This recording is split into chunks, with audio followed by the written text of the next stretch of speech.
right, good morning and welcome to a special edition of DBM Morning Show. Your daily dose of insightful discussions on Nigeria's trending stories.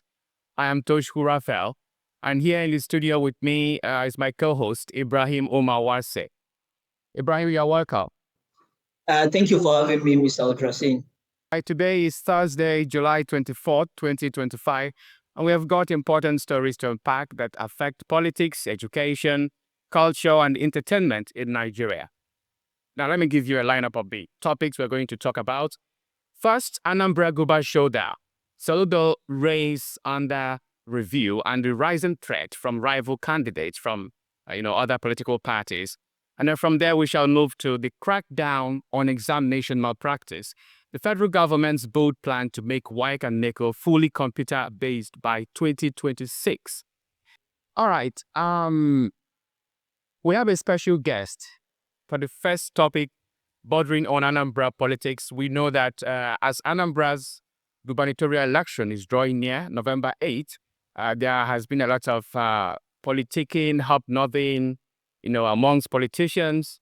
They are going here and there, trying to convince the people to vote for them. But then we shall talk about, first of all, the Soludo's reign administration. What has he achieved in the past years?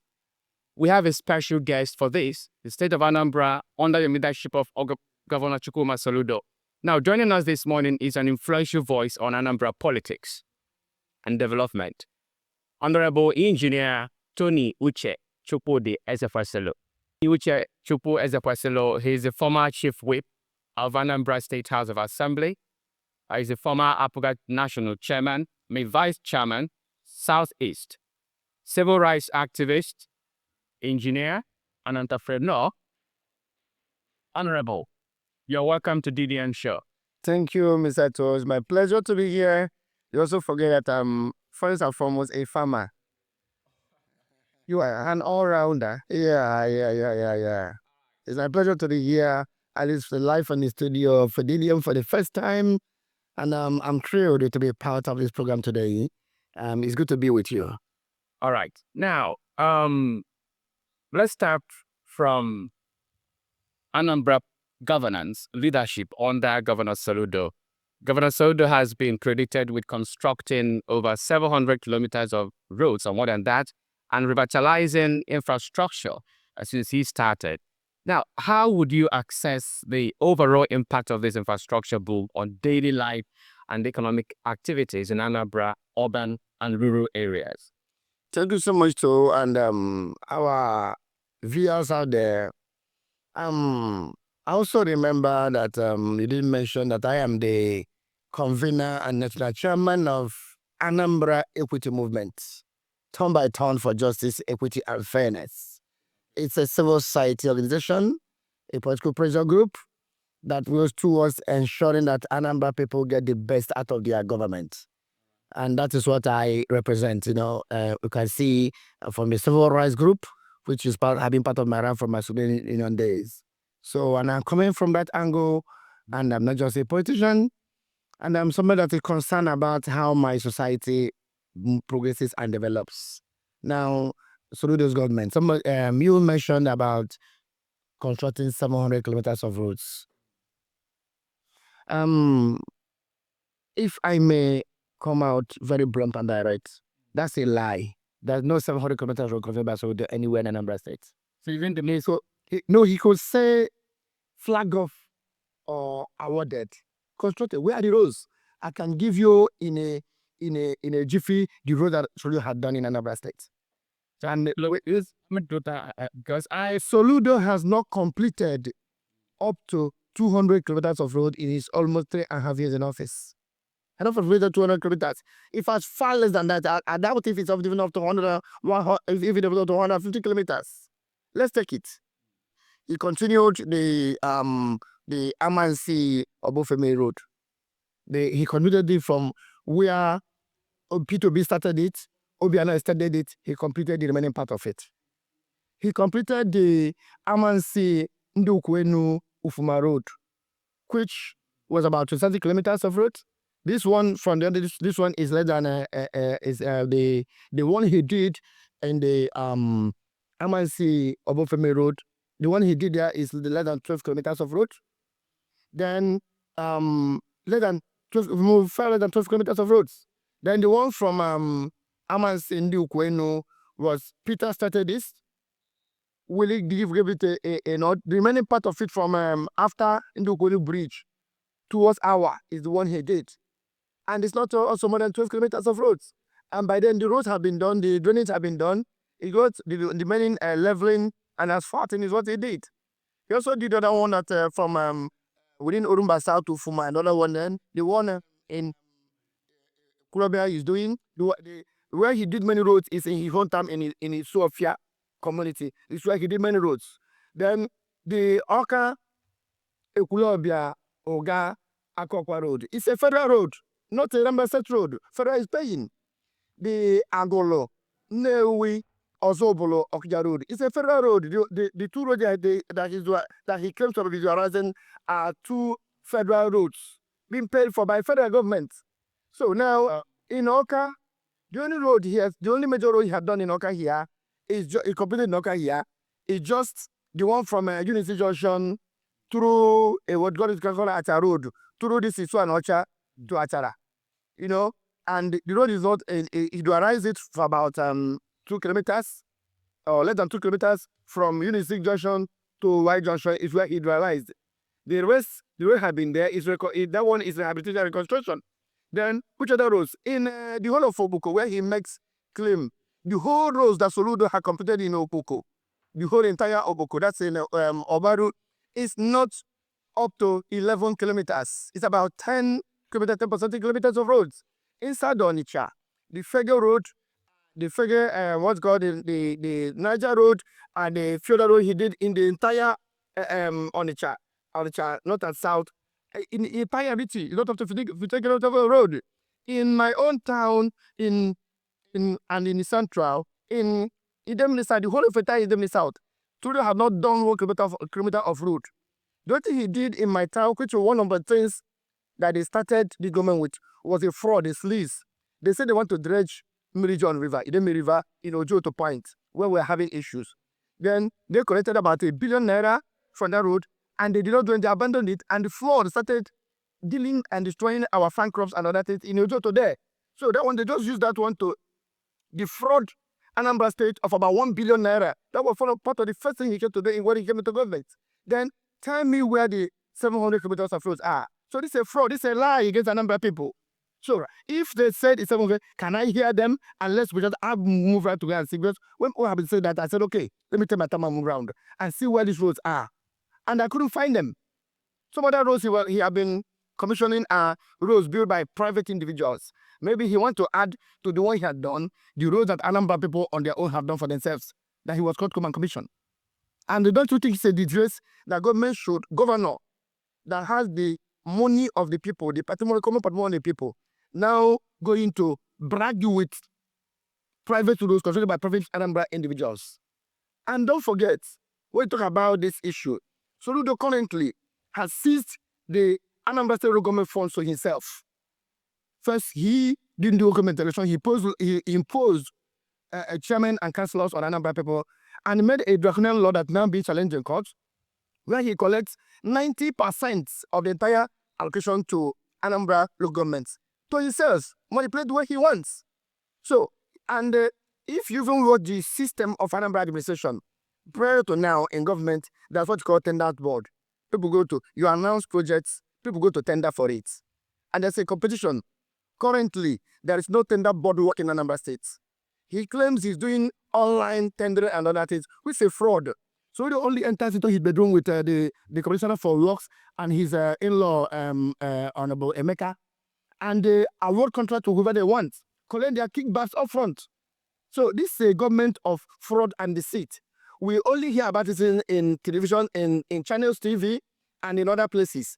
The only thing he can claim have done is completion of the government house that was started by Governor Badloju, of which Obiano continued. He completed it, doing a beautiful estate, to low quality, beautiful estate for himself, where he and his family and others resides. Why Anambra people are suffering under the heavy burst of insecurity, high taxation. You know about now current, you know that Soludo is called an emperor governor, an Akodo governor. Why? Because he is ruling like a draconian emperor in Anambra State. And most of the infrastructure and the claims of the development he had done, he should come and tell the people what exactly he has done. Let us on ground for check it on the ground. And if you remember when Mr. President came, when he invited Mr. President that came first of all to commission a project, a mechanical project in Unizik, and then he also took the opportunity to take him around. The only thing he should showcase, which the Mr. President went to commission, is his residence, the government house, which was not completed. It was an uncompleted project. As at that time, Mr. President could not go inside. Because if they ever went inside, it should expose the fraud he had done in Anambra State. Then the Jangrova, the form thing in Oka, which in actual sense it shouldn't be, and it's not actually a government project. It's a PPP. I told him and told the whole public, why would a governor of a state that is under the heavy bout of insecurity, infrastructural decay, and other terrible malaise should go and be talking about doing a fun fair, what you call the fun fair, Jangrova Adventurous Place, where we have the Oka Wonderland, an amusement park, beautiful one that you could go and partner with Alton to develop to in PPP. Right. So I think this is a government of misplaced priorities. You have spoken elaborately, and I think your opening speech shows that you have this kind of malice towards the government. No, but I can never have malice against my governor. I am only doing an objective assessment. I hate lies. All right. The government shouldn't be wrong with lies. I just have checked what you say ahead that Governor Chukwuma Soludo's administration in Anambra State has awarded contracts for the construction of over 621 kilometers of road projects in less than 3 years. Out of this number, 316 kilometers have been completed. Which are they? So, now, no, they ask, listen, Soludo's government and then is praised. And Soludo, remember recently, was crowned the best governor in infrastructure in Lagos by this, I've forgotten his name, but Soludo in infrastructure, don't you think, in terms of infrastructure, especially roads, that he has been doing his best? Yeah, so I am being factual, let me factual. But I believe Soludo, no. Initially he said has constructed 700 kilometers of that, and I debunked it. I said he had not completed more than 200 kilometers at the time of the talk. Now, you say about they are completed about 330, he's not up to that. Because most times, do you know what he does? Some of the roads that were done by Governor Obiano, he goes to resurface part of it, paints it, mass it, and he claims he had done it. For example, how many kilometers from Airport Road was done and completed by Governor Obiano. So they went and did some little touch, painted the road, and they named it Obiano Boulevard, and commissioned an already commissioned project. Are you getting me? Now, the Amansi Obofemi Road, he got to be completed. Peter started from Amansi to Ebenebe. Then we took it from Ebenebe to Uweri. He now took it from there to Obofemi. Now, because they are not going to paint the whole road, he had to control the whole road. He did not. Then the Amansi Nduponi Road, the second, P2B started it. We advanced it and completed the whole drainages and the bridges were done by Buri Obiano. Now they did the road from that time to you based on real facts. I have gone to all of them, and there's a team of journalists at the center have gone around to ascertain the fact. And in reality, he had not actually done and completed up to 20 kilometers of road done and completed by himself for the state. Then the one he's claiming, the federal road he's claiming, na in the pay, federal road, don't you know that Oka, Ekulobia, Akokwa Road is a federal road? the dualization is a federal road. Are you not aware? Are you not aware that Agolo, Newi, Ekurobi Abdero is a federal road? Be paid for by the federal government. He's only doing business with it, with his man, with the company of his rights. And Soludo's government has, achieved a lot in terms of education.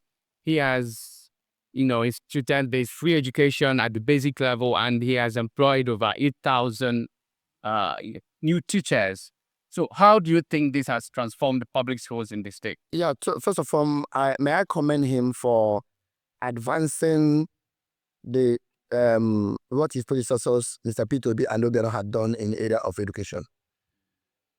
And but if you assess it further, you will see he had not done as much as Peter and Obiano did in area of education. Fast. Now, I'm not comparing him with. Okay, good. Now, I want to let you know that when P2B and Obiano were in government, Anambra has always called tops in everything talk about in education. WAEC, JAMB, NECO, so many other things in education. Competition transfer of local competitions. Today, Anambra have moved down from first position to fourth, to about 12th. And the last time the assessments were done in other areas, Anambra even moved further downwards in terms of education development. And when you also talk about how we have fared, only a few private schools that have also excelled in international competition recently. In the P2B's years, in Obiano all day, you know that almost every month, every week, every quarter, Anambra is being commended. I talk about that he be recognized as the best governor in infrastructure development in Nigeria by, I think, some newspapers or something like that. I want to let you know, if you want an award is paid for and obtained. It is not a real thing, because how can you now, if they say it's the best, now, has he done more infrastructure than Governor Mba of Enugu State? In general terms of development, infrastructurally, had he done better than OT of Abia State? Had he done better than Bago of Niger State? Had he done better than Shawolu of Lagos State? Had he done better than Fubara of River State in area for road construction? Who has actually done better? So when you talk about those awards, I'll tell you with a mention word, those awards are marketed and are bought. This is not a standard for assessment. When you want to do standard for assessment, you can go to National Bureau of Statistics and use other institutions, local and international institutions that actually survey this and compare if it done us and give it to the public to look at before you announce. Now, let me tell you, if I have the money and I want, but I don't usually go for awards, bought awards, I'll let you know that I can tell me the organization and I'll pay for it and I'll get you the award in my name. So it's not about achievement. Those things are political and economic shows. All right, Honorable, what do you think about the One Youth, Two Skills program, which has reportedly produced thousands of entrepreneurs in this state? What measurable effects have you seen, in youth employment in Anambra State? Beautiful. I will tell you, with a mention word, was a beautiful concept that was designed by the Soludo administration. The One Youth, Two Skill program, beautiful. He borrowed that program from the program we run under Anambra Rebate, called ANSEREP, Anambra State Youth Orientation and Empowerment Program. I was the secretary of ANSEREP. I was the admin secretary of Anambra Rebate. We ran that program from 2009 to 2011 and from 2013 to 2015. Now, that program, he started this issue of youth training and empowerment and other things, and you see youth actually trained and really empowered. Now, the One Youth, Two Skill program that run by established by Soludo administration, beautiful. It's supposed to be an advancement from the ANSEREP that was done by previous administration. Peter started it in partnership with Anambra Rebate. It's a private civil society organization, and then Willie then a little bit could not advance it. Willie rather decided to do his own empowerment by giving empowerment appointments to youths in government, like SSAs and other things. That's what we did. But he wanted to consolidate on the issue of entrepreneurship. Beautiful. But the problem is in implementation. Currently, I'll tell you, they say thousands of youth, yes, have been trained in different fields and empowered. Training, yes, empowered, What about the issue of training? The youths we are promised the government will going to take care of the expenditures that are involved in that program. But do you know that all those youths for 6 months use their own personal money to transport themselves to and fro to the training programs? they feed themselves.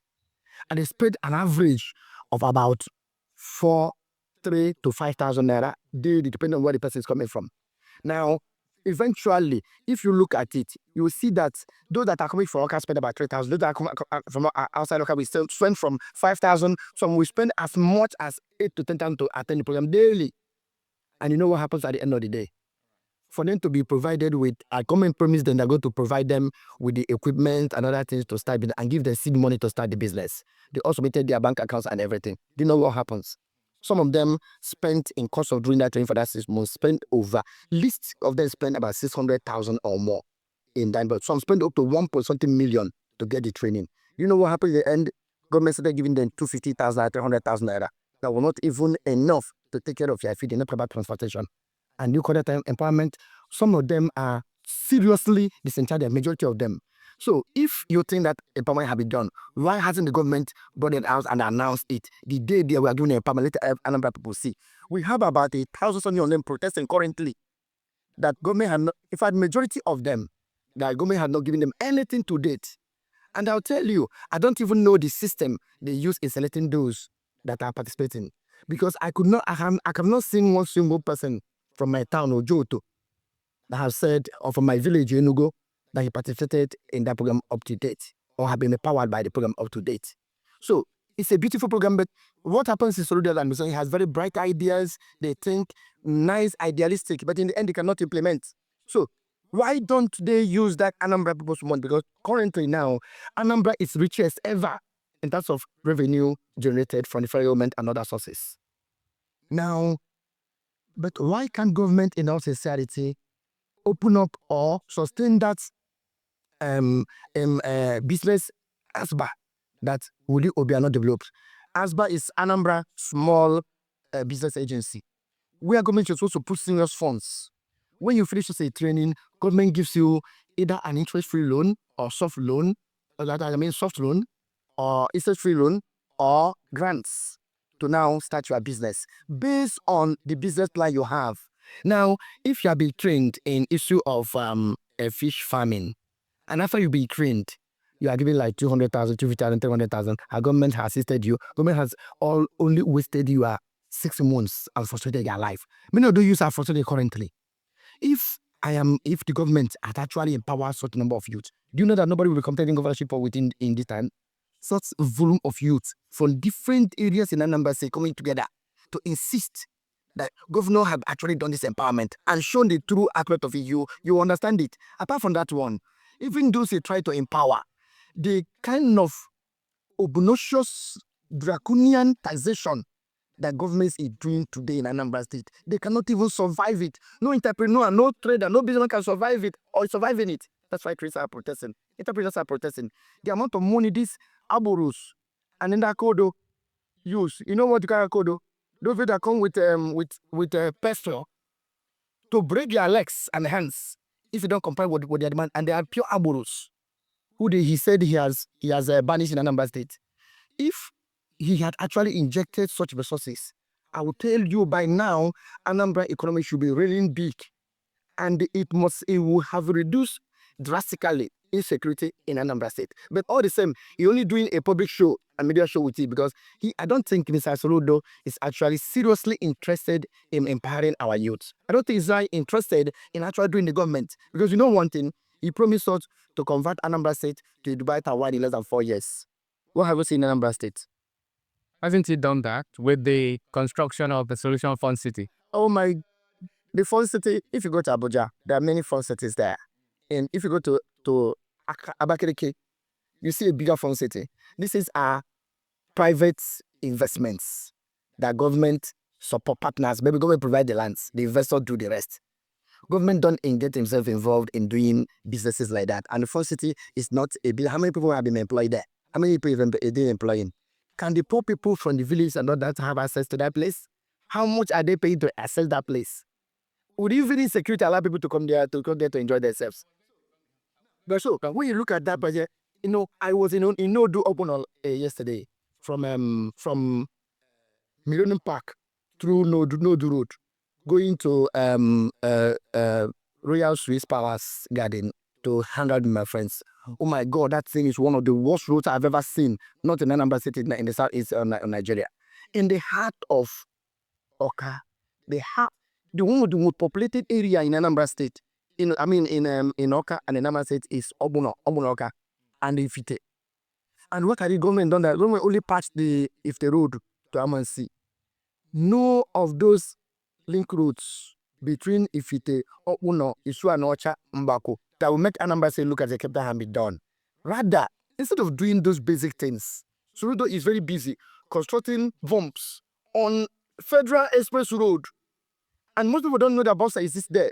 And they scatter your vehicle like I've lost 2 tires in that place very recently. Because you don't construct bumps even without signs and warnings in federal roads and in very close distance about 10 meters apart from Aroma to Unity Junction.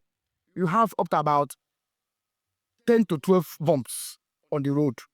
Now, those roads have been existed. Peter was better to reconstruct that road. Obiano maintained it. Now, you came to build bumps. Instead of doing overhead bridge and interchange at Original Chile and Unity Junction, that's what exactly that place needs. You do an interchange, overhead bridge there, or an interchange. You know what an interchange is? Like that in Opiweka, where people, an Oka needs an interchange, a flyover interchange at Unity Junction. If you do it, you will now reconnect Anambra to reconnect Oka and reduce any form of accidents, reduce traffic jams and all those things. But instead of doing something that the professor that I think Abiva brought for so many years, I've been CBN governor, special advisor to, and what economic advisor to many nations and to United Nations and that, I wonder what he's actually doing in Anambra State. I'm ashamed to at times associate myself with the development of this particular government. We're part of the government. So African Dubai Taiwan, this is how Dubai and Taiwan is.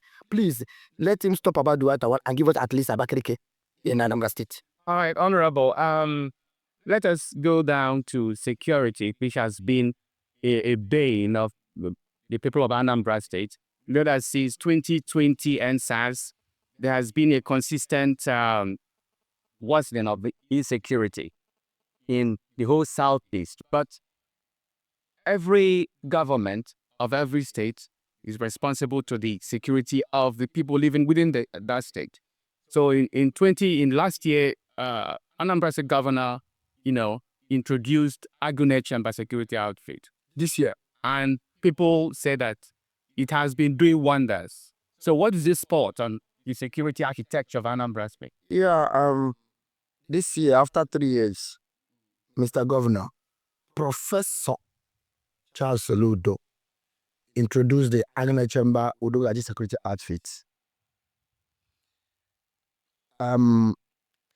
Commendable. Governor promised us to make Anambra one of the most secure states in Nigeria and the whole Africa, using tech, using ICT, using tech.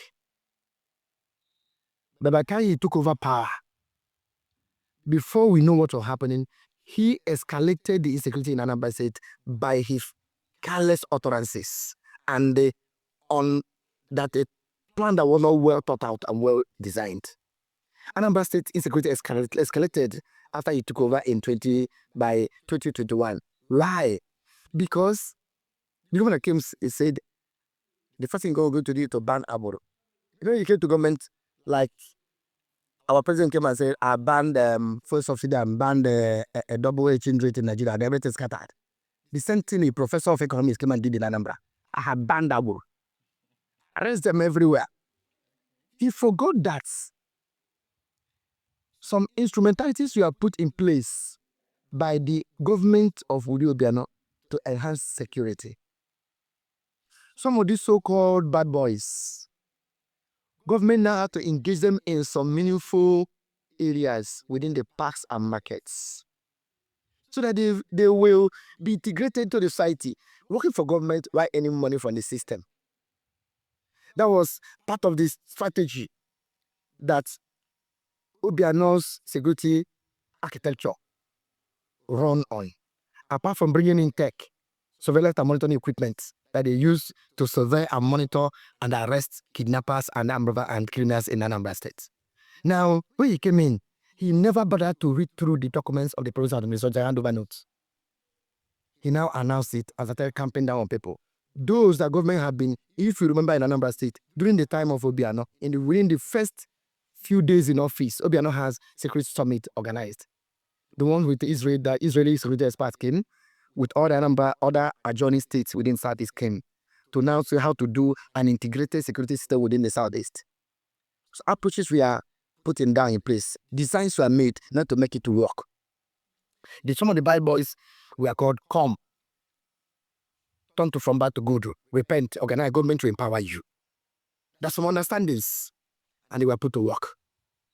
These people, by the time this man came without thinking, because most times Mr. Governor talks without thinking.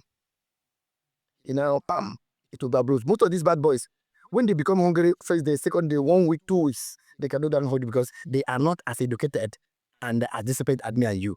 They all went back to the forest and they became markets for recruitment by kidnappers across MSD states and across the Southeast. And before we know what's happening, boom, insecurity expanded everywhere. Kidnapping, violence, armed robbery by unknown gunmen, and all those things escalated in Anambra State by one single careless statement of the governor. And within 3 years, he gets confused to an extent that his own brother, House of Assemblyman, representing him in House of Assembly, was kidnapped. After paying ransom of 51 million, they still killed and beheaded him, and government did not do anything to date. And that member House of Assembly Justice, and that man, Honorable Okoye, my very close friend and ally, was killed. We believe still tomorrow that his killing is politically motivated because government did not do anything serious to get him out. We will be another time when somebody is kidnapped within 48 hours. They must find out where they are. Rescue the person and get the kidnappers. What happened to the equipment that was got? What happened to the structure that was effectively executing it? Another member House Assembly, City House Assembly Justice, was kidnapped. After collecting over 100 and something million from his account, his dead body was found. Months after, decaying dead body was found.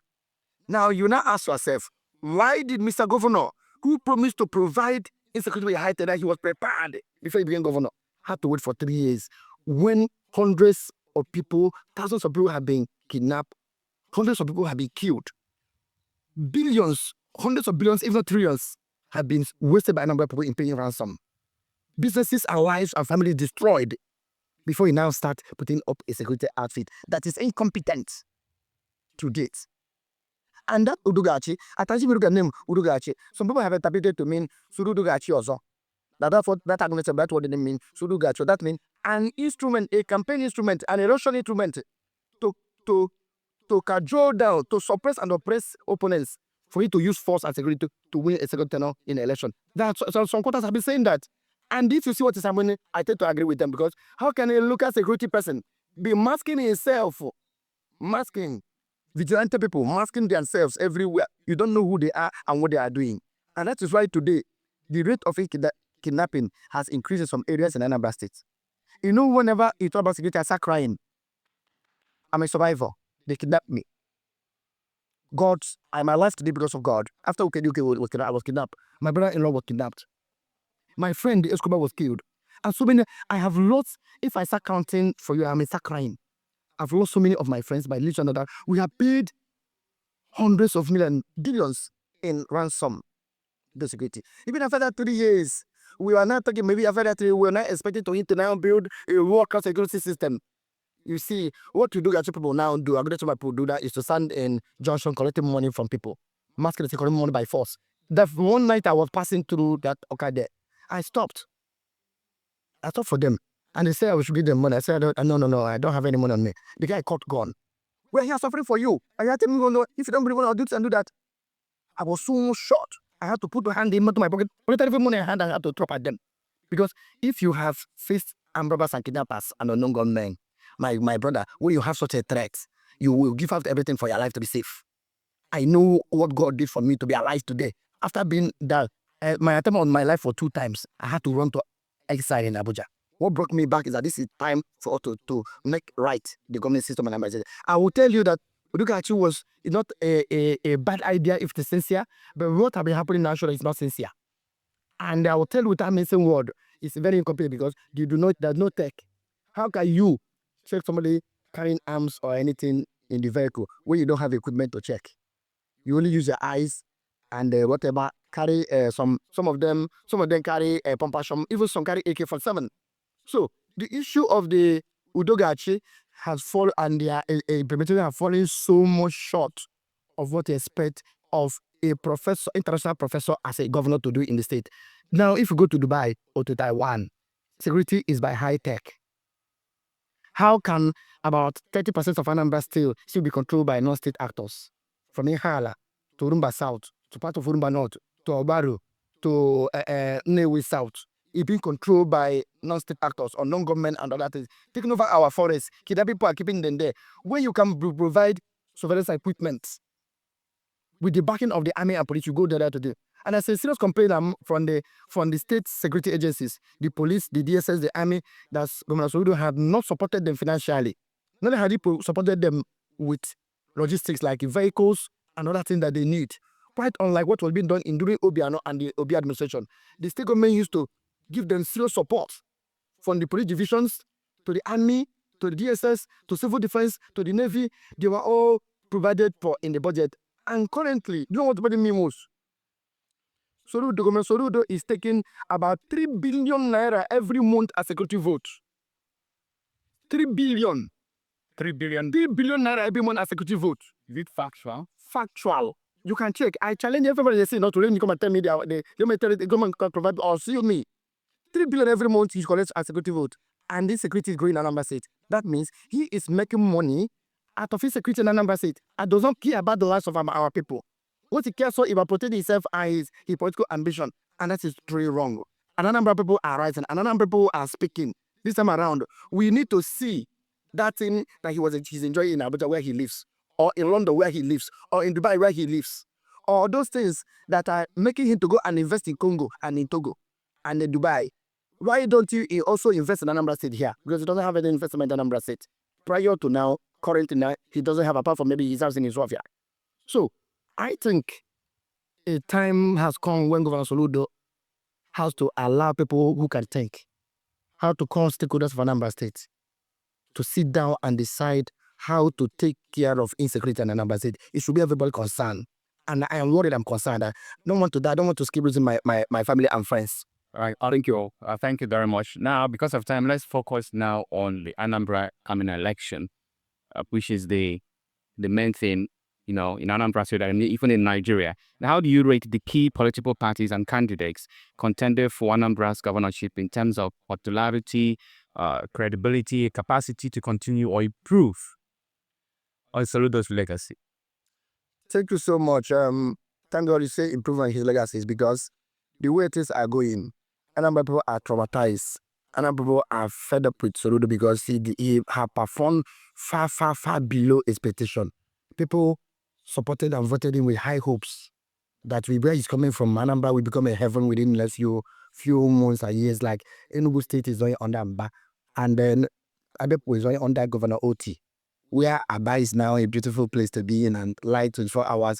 Like also, if you go to Bonny State today, from Omahe to Nwefolo, excellently well. And currently, Anambra is the least well governed in the whole of Southeast. Insecurity is worse here. Infrastructural, education-wise, another. Do you know that Ebonyi has improved so much even to overtake Anambra a certain aspect of education development indices and the other ones, which is a shame on us Anambra people who happen to be the light of the nation.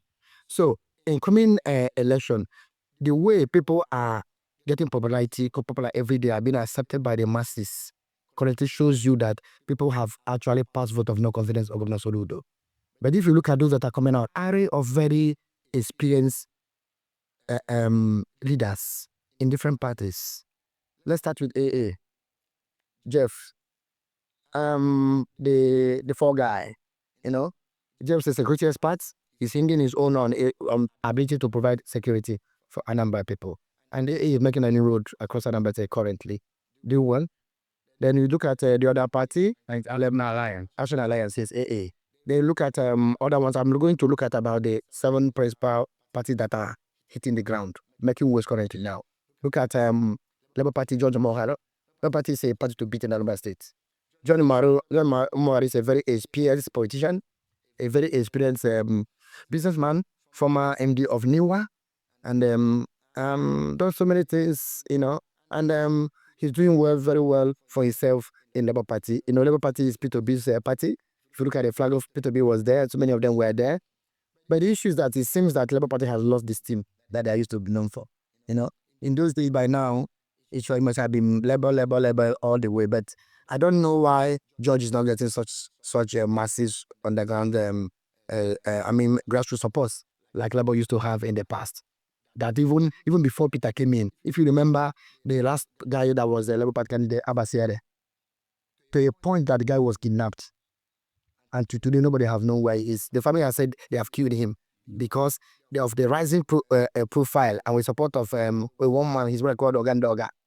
To today, that man, nobody knows what happened to him to date. And Soludo administration never did anything at all. The wife was crying the last time. And they've killed his husband and abandoned his family. To date, even the governor has not even shown concern, even go to visit the place and even to say, oh, sorry. No any spirited effort was meant to rescue the man. And maybe they were happy that he went out of the way for them during that election. But that's by the way, that's about Labour Party. We now go to the new sensation, ADC. ADC has John Nwosu as a candidate. John Nwosu has been an ICT expert. His company involved in tech, in ICT, and then in financial management. He's a very soft-spoken gentleman from Nnewi, like George Monga is also from Nnewi. And then ADC is a promise of a new coalition, coming up now. But it will be very difficult for them to catch up at the present time because I think they started late, and then the rates have not been so wonderful, beautiful. And then we look at other parties like the PDP. Okay, I'm coming down. The PDP. PDP has Sir Jude Ezeoma for Diga as the candidate of PDP.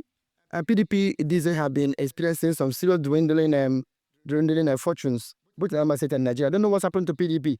Maybe the way they suffer Nigerians and the retributive jobs is happening to PDP. Then the young man as a candidate of an excellent man, a businessman, an estate developer, a politician to the core. He knows his onions. I think the only issue he has is that he's not a money bag. But I want to believe that the PDP governors will also come out to support. He's a good candidate. If he's supported, he can spread surprises in Anambra State. Lastly, he was shot a few days ago. Nobody has actually come out to say what actually happened. But I thank God the guy is alive. And I thank thank everybody that have helped to make the moment because he's from my side. And a very good friend. Diga, I wish him of quick recovery, and then PDP quick recovery too, because maybe the way Diga is in his intensive care unit now, it's like that's where PDP and his intensive care unit now. See how PDP people are seriously driven into other parties across border. I don't know what happens. They will come to the last two, APC and APGA. Currently, before now, Anambra people hate APC. For any party, yeah. What's a party? Yoruba party, Tinubu party. Everybody start throwing pure water at APC people before APC people don't know go to campaign. Currently, since APC gave ticket to President Chukwuma, things have changed. Like APC now moving like Wi-Fi. It's getting even stronger in the grassroots more than APGA. So many APGA people have defected into APC currently. So many of the big wigs of APGA and the people in the grassroots of APGA defecting into APC. And including myself, I was the immediate past national vice chairman of APGA. And today I'm in APC. Because not only because the party, I love the party very beautiful, because of the candidate they have provided. Because Anambra people are now looking at no longer at party again. We had the season with Nkabon Kanye. This is our own in the past. APGA. I was part of it. We sold the dummy. We use it to could win people to keep APGA in power in Anambra State. During the elections, APGA goes to negotiate with presidents to give them power to win, to support them to win. Now, currently, APC has started doing marvelously well under Chukwuma and moving to the grassroots with the highest number of support groups currently we have ever seen in Anambra State. About 87 support group funding themselves, supporting Chukwuma to be governor, because the man is an entrepreneur, a businessman, a trader, and in fact, one of the biggest industrialists in Anambra State. He had biggest industrial investment in Anambra State. And then he's also a trader, and traders are suffering. So I want a fellow trader. They want trader to be governor. Politicians like me want a politician. because since Soludo came in, he chased away all the politicians that might put him to power. That same governor, because Soludo didn't actually contest the governor. Obiano and we, the party, confronted the governorship for him. I gave him governor because we felt he was good. Now he disappointed everybody. Now coming to APGA, first things started dwindling by Soludo administration. Soludo had just, I would say, some people used to say that the fowl that we hatched, Ojukwu helped us to nurture and became a household name, and I'm a bit APGA. The fowl grew instead of expanding and growing further. At a point, it started demarcating because at a point we went to Abia, went to Imo, Sumota came back, went to coalition, came back, started suffering problem. And they found that like P2B, Vituma and others left APGA. Before then, they threw away the spirit, the founding father, who are the spirit of APGA, Chepa Sokorie. I'm a founding father of APGA. He told me which was to organize the function that brought Ojukwu to declare and join APGA in Choice Hotel here in 2002, August 17. I am the person that organized the function for Ojukwu to join. I'm a founding father of APGA.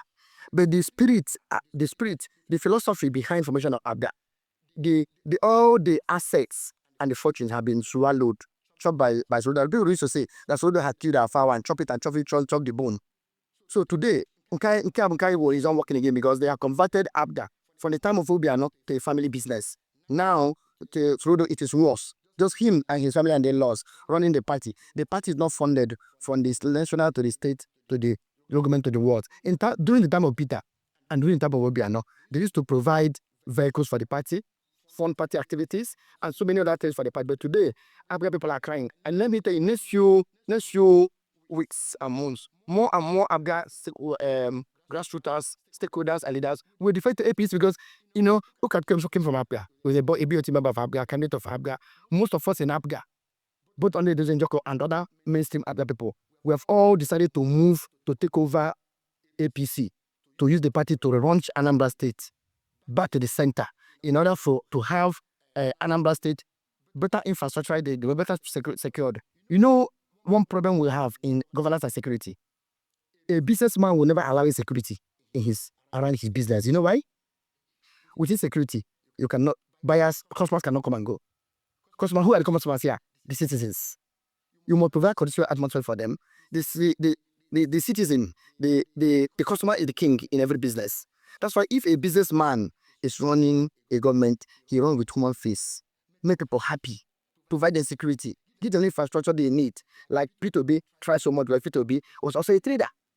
Now, in comparing all of them, I will tell you without missing word that currently APC as a party and the candidate, especially the candidate, I made it such a way that if you are moving along, people can APC progress for the first time in history. No more people saying APC is also a bad party because people have seen that Nkai was a deceit. Today, I'll tell you, if election is conducted today, free and fair election, Chukwuma will become the next governor of Anambra State. I'm telling you without missing word. Now, the only thing that's in left for APGA is that structure. The local government, the councillors and others and appointees of the government. So many of us are moving and they are moving. So currently, we are looking at the show that outside APC, the next party to watch is ADC and Labour Party. Because APGA has actually lost it under Governor Soludo. And that is why others are getting these chances. And if he doesn't wake up, and I think he's not waking up because daily he's doing things that seem that he doesn't even want to go for second tenure. Look at it, I've mentioned so many angles where, and then carelessly, Governor Soludo went abroad in before the international audience, world audience, and said that 99% of criminality happening in Anambra State are caused by Igbos. That means all Igbo, me and you, young people, we are criminals. We are kidnappers. We are armed robbers. I agree with the statement. That's a fallacy. That's a lie. A lie. A fallacy. And do you know what he had done? Then people started chasing away Igbos. Two people from different agencies are telling Igbo that they are criminals. One is that if you check the rate of kidnapping and the armed robbery and the criminality in Anambra State and the Southeast, majority of people that are involved are not Igbos. And Anambra people, the least involved in crime.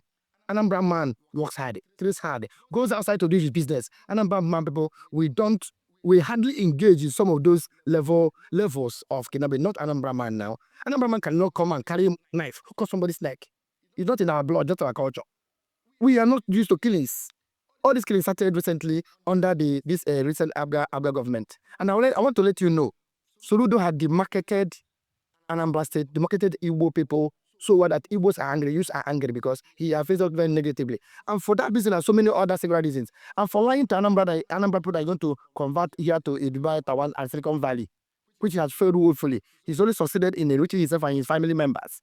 Anambra people are angry, and there are going to be a change come November 8, 2029. Anambra said, mark my word, it's going to be. And then the party to watch is the candidate of APC, which is Nicholas Ekoch, which is most likely going to come. And that's why we of the Anambra equity movement, our own is justice, equity, and fairness. And even abroad, in America, when Democrats turn on, they come up, people say no, let Republicans come. Even in Britain, Labour Party run, Tories run, and all that. They are far to be interchanged. In Anambra State, PDP have ruled for 7 years. They left. APGA have ruled for 20 years. They should allow others, and APC may be the next try. Or it can be ADC or Labour Party. But Anambra people really want a change come November 8, 2024. We watch very closely for APC, ADC, and Labour Party. They may be the changer or game changer in this game because people have been seriously disappointed by the performance of Professor Charlie Soludo, the Emperor of Anambra State. Honorable Engineer Tony Uche Chukwudi Ezekwelo. I love the enthusiasm with which you spoke. I wish we could continue, but time is not on our side. Maybe next time continue for what was taught. Thank you very much for your insights. That would be my pleasure too. And I will also, in the next round, I want to plead with you. Can you people invite APGA? Tell APGA and the government candidate and others to bring somebody for me and him to sit on and debate over some of these I have raised here, because let us use to utilize facts and the figures and debate it out. I love that engagement. Let them convince me why it should be otherwise, because I stand for justice, equity, and fairness. That's what Anambra Defense stands for. Anambra Equity Movement stands for. And I challenge anybody from APGA. I will pay for the airtime if it's meant to be paid for. So let us sit down and debate it. Because as long as they grant the invitation, we will. So much. Thank you very much for coming. My pleasure. My pleasure, John. DDM, you are wonderful at your house. That is it on Anambra politics. We shall see. Time will tell whether APGA, which has been traditionally dominating Anambra State, will be swept aside by a new party. Of course, we shall have a short break. We shall be right back to continue DDM show shortly.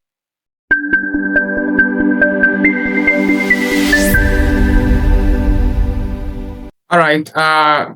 You are welcome back to DDM Morning Show. The second topic we are going to discuss is about the federal government's crackdown on exam malpractice.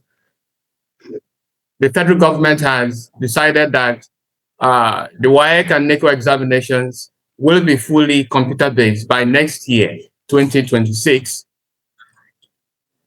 The FG announced a decisive move to eradicate exam malpractice by transitioning the WAEC and NECO exams to 100% computer-based testing by next year. Now, this aims to curb the long-standing challenges of cheating, result manipulation, and unethical practices in public examination. Exam malpractice, as we know, has undermined the credibility of Nigerian secondary school and national exam results for decades. The federal government aims to fully digitalize examination administration, leveraging technology and strict enforcement. Now, this initiative will have the potential to restore integrity in education, level the playing field for students, and improve Nigeria's educational reputation. But there are challenges, of course. Everything comes with its own pros and cons. There will be infrastructure gaps, there will be internet access disparities in rural areas, and even capacity building for exam officials, because it is easy to implement. Some people will say the issue in Nigeria is not to institute or establish policies, but how to manage these policies, how to implement them is the problem. So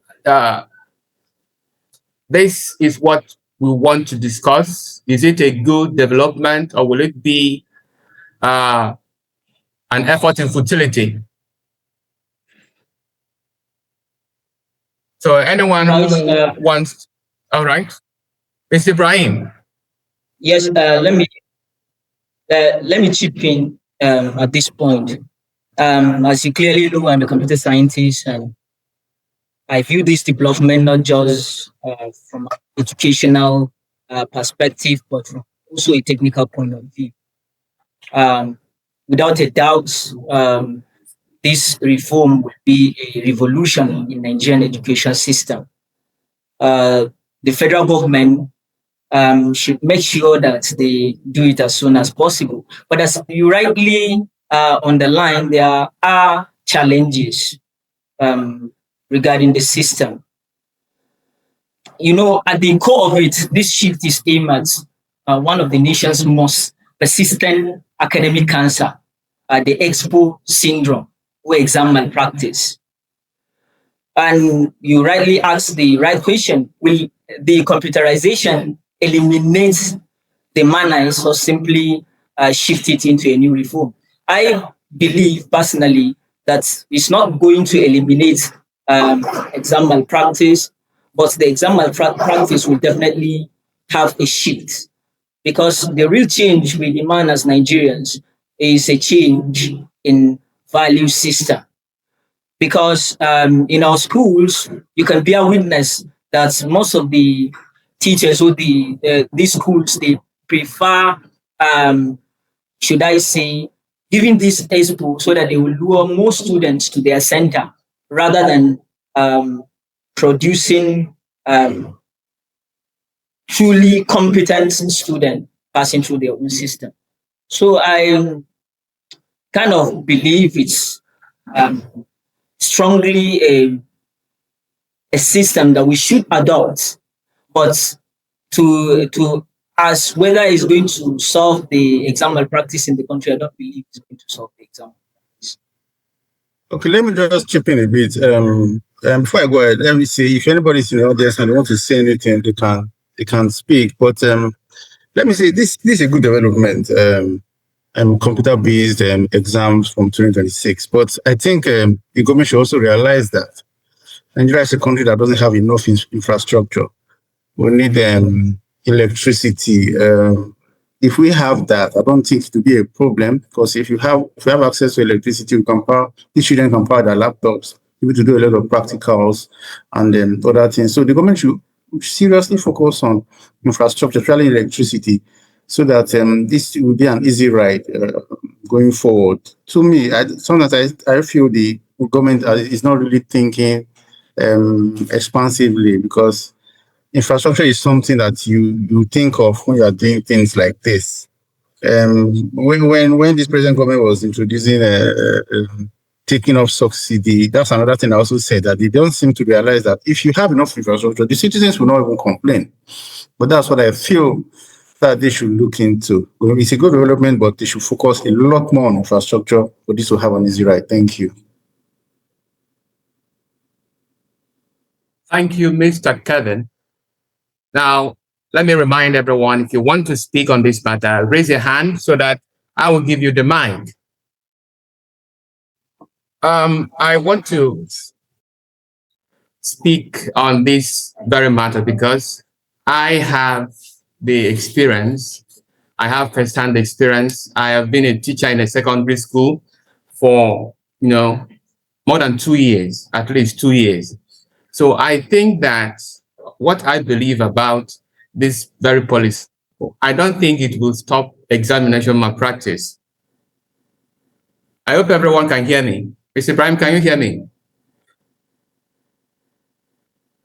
Loud and clear. Okay. So the development is a good one, but it won't stop exam malpractice. Reason is that the factors that cause exam malpractice is very, very deep and interior. It is within the system. It is within the system itself. And it does not involve only the students alone, but also the teachers, the school management. Exam malpractice cannot stop in Nigeria unless the management decide to stop or decide to stop indulging in it, because they are part and parcel of that very act, the teachers and the management.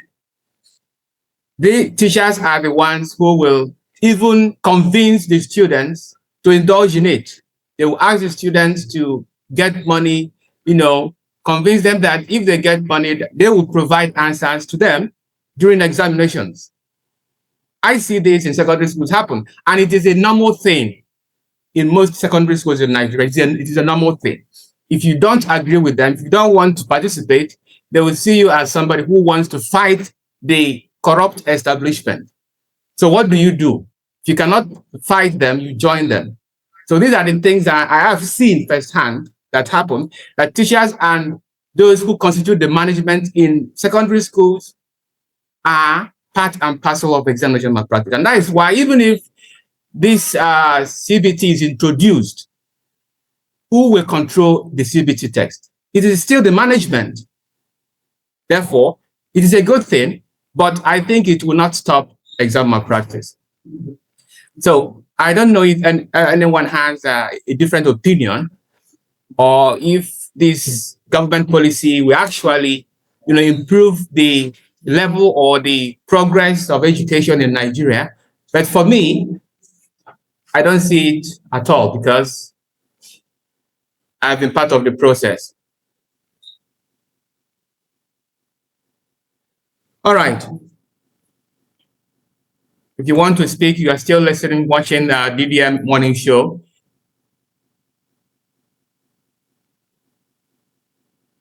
Reaching you from DDM studio. You still have to speak on this matter. You raise your hand, and the mic is yours. Can stop exam malpractice, because this exam malpractice that we are talking about, CBT is doing it already. So I don't think there is any reason that you should stop exam malpractice. Not only that, it's not going to stop exam malpractice. Can you hear me? Not only that, it's not going to stop exam malpractice, and also the student, it makes the student not giving audience to write an essay, because it's only objective that the student will be writing. So in this case, now I think involving a computer for writing an exam, we made the students not to express themselves in writing, an essay. Instead, only an objective, which is a very wrong idea, because as a student, you have to express yourself, put it in your own understanding and meaning. And again, I repeat, this malpractice is also from CBT, because in these days, even WAEC, they will develop expo. In JAMB now, you also have special center, which is exam malpractice. So I don't think involving or using computer to write exam will stop exam malpractice, because it actually started from foundation. So this is what I have to contribute. Thank you very much. All right. Any other contribution? All right. You have been watching DDM TV Morning Show, a program brought to you from Monday to Friday every 9 a.m. It is nice having speaking with you. Today we spoke on politics, on education, and I believe that we have had a good discussion today. Next time we shall bring you a new set of stories, trending stories of Nigeria. Thank you, Mr. Ibrahim Mawase, my co-host. Thank you very much, Tracy. Thank you, viewers. All right. I appreciate everyone who has joined this program, and we will ensure to subscribe to DDM TV and then turn on your notification bell so that you get updates whenever they come. Thank you. I'm Chukwuma. Have a nice day.